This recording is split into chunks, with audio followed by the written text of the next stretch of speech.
Hi everyone, welcome to the channel Get Globe. अब से हम शुरू करेंगे अप्रैल के करंट अफेयर्स। अगर कोई भी मार्च या फिर पिछले महीने के कितने भी करंट अफेयर्स जो कि बाकी होंगे वो हम end of the year complete करते हुए चलेंगे, यानी कि एमसीक्यूज के साथ। तो आइए शुरू करते हैं short concept series for the current affairs 2024। Tripura का माताबारी पेड़ा प्रसाद रिग्नई पचरा वस्त्रों को जीआई टैग मिला है। त्रिपुरा के 3 पारंपरिक उत्पादों को हाल ही में जीआई टैग मिला। यह उत्पाद है माताबारी पेड़ा प्रसाद और रिग्नई पचरा वस्त्र। इसके साथ ही त्रिपुरा में अब 4 जीआई प्रोटेक्टेड उत्पाद हो गए हैं। माताबारी पेड़ा प्रसाद त्रिपुरा के प्रसिद्ध त्रिपुरेश्वर मंदिर में परोसा जाने वाला एक मीठा प्रसाद है। दूध और चीनी से ये बना यह व्यंजन अपने विशिष्ट स्वाद और गहरी सांस्कृतिक परंपराओं के लिए प्रसिद्ध है। स्थानीय लोगों और विजिटर्स के बीच पेड़े की बढ़ती मांग के साथ कंपनियों ने दुनिया भर के ग्राहकों के लिए इस उत्पाद की मार्केटिंग शुरू कर दी है। पेड़े को अब ऑनलाइन के साथ साथ फेसबुक और व्हाट्सएप के माध्यम से भी ऑर्डर किया जा सकता है। बात करते हैं रिग्नई पचरा टेक्सटाइल्स के बारे में। रिग्नई पचरा एक पारंपरिक हाथ से बुना हुआ परिधान है जिसे कुशल कारीगरों द्वारा स्वदेशी सामग्रियों और तकनीकों का उपयोग करके सावधानी पूर्वक तैयार किया जाता है।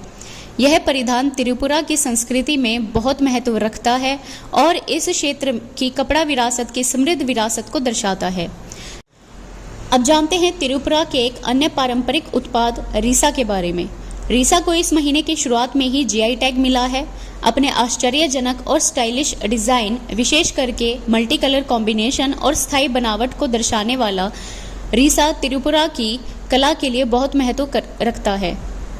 त्रिपुरा आदिवासी महिलाएं रीसा सहित सभी कपड़े कमर करघे का उपयोग करके बनाती हैं। वे करघे पर बहुरंगीन ताने और बाने के धागों का उपयोग करके सबसे अद्भुत और स्टाइलिश डिजाइन बनाती हैं। अगला करंट अफेयर्स टॉपिक है कच्चातीवू द्वीप।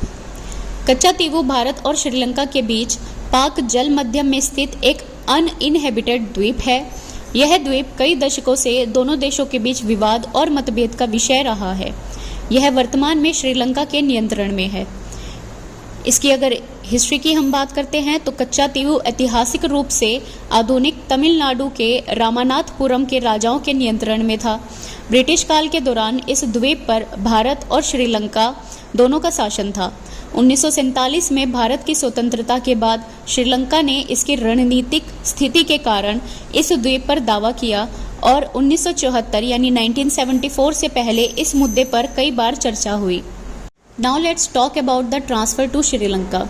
1974 में भारत के परमाणु परीक्षणों के बाद अंतर्राष्ट्रीय दबाव और पड़ोसियों के समर्थन प्राप्त करने की आवश्यकता के बीच प्रधानमंत्री इंदिरा गांधी ने भारतीय लोगों या सांसद के साथ किसी भी चर्चा के बिना श्रीलंका के साथ एक समझौते पर हस्ताक्षर किए कच्चातीवू द्वीप राष्ट्र को सौंप दिया। इस कदम को श्रीलंका का समर्थन हासिल करने के प्रयास के रूप में देखा गया, क्योंकि देश 1976 यानी 1976 में गुट निरपेक्ष आंदोलन यानी नॉन अलाइन मूवमेंट की मेजबानी करने वाला था और संयुक्त राष्ट्र महासभा यानी नेशनल जनरल असेंबली के अध्यक्ष के रूप में एक प्रतिनिधि होने की संभावना थी। कुछ विवाद और मुद्दे। कच्चातीवू को श्रीलंका को हस्तांतरित करने से भारतीय मछुआरों के लिए कई समस्याएं पैदा हो गई हैं। 1974 के समझौते ने भारतीय मछुआरों को अपना जाल सुखाने और धार्मिक अनुष्ठानों के लिए द्वीप के चर्च का उपयोग करने के अधिकार सुरक्षित कर दिए। हालांकि संयुक्त राष्ट्र समुद्री कानून सम्मेलन के अनुसार अंतर्राष्ट्रीय समुद्री सीमा रेखा का 1976 में किया गया सीमांकन 1974 के समझौते का स्थान ले लेता है, जिससे द्वीप पर इन गतिविधियों में संलग्न होने के भारतीय मछुआरों के अधिकार प्रभावी रूप से समाप्त हो जाते हैं।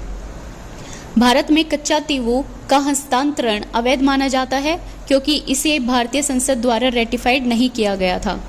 भारत के सर्वोच्च न्यायालय ने बेरुबारी यूनियन मामले में फैसला सुनाया कि भारतीय क्षेत्र को किसी अन्य देश को हस्तांतरित करने के लिए संसद द्वारा संविधान संशोधन अधिनियम के माध्यम से रेटिफाइड किया जाना चाहिए।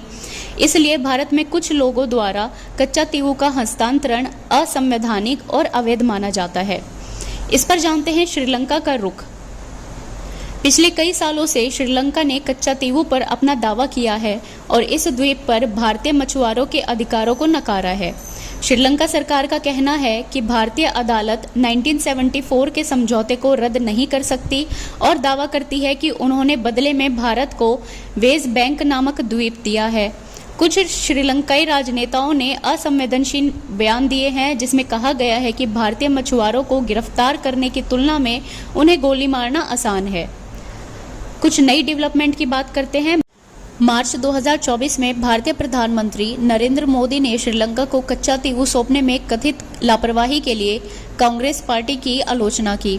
उनकी टिप्पणी तमिलनाडु भाजपा प्रमुख के अन्नामलाई द्वारा एक आरटीआई क्वेरी के जवाब में आई, जिसमें खुलासा हुआ कि इंदिरा गांधी के नेतृत्व वाली सरकार ने 1974 में द्वीप को श्रीलंका को सौंप दिया था। प्रधानमंत्री मोदी ने कांग्रेस पर इस कार्रवाई के माध्यम से भारत की एकता को कमजोर करने का आरोप भी लगाया। आज के लिए इतना ही। हमारे चैनल को जरूर सब्सक्राइब कर लीजिएगा। चैनल का नाम है गेट ग्लोब और टेलीग्राम चैनल से भी आप जरूर जुड़ जाइए। मिलते हैं हमारी नेक्स्ट वीडियो में। Thank you.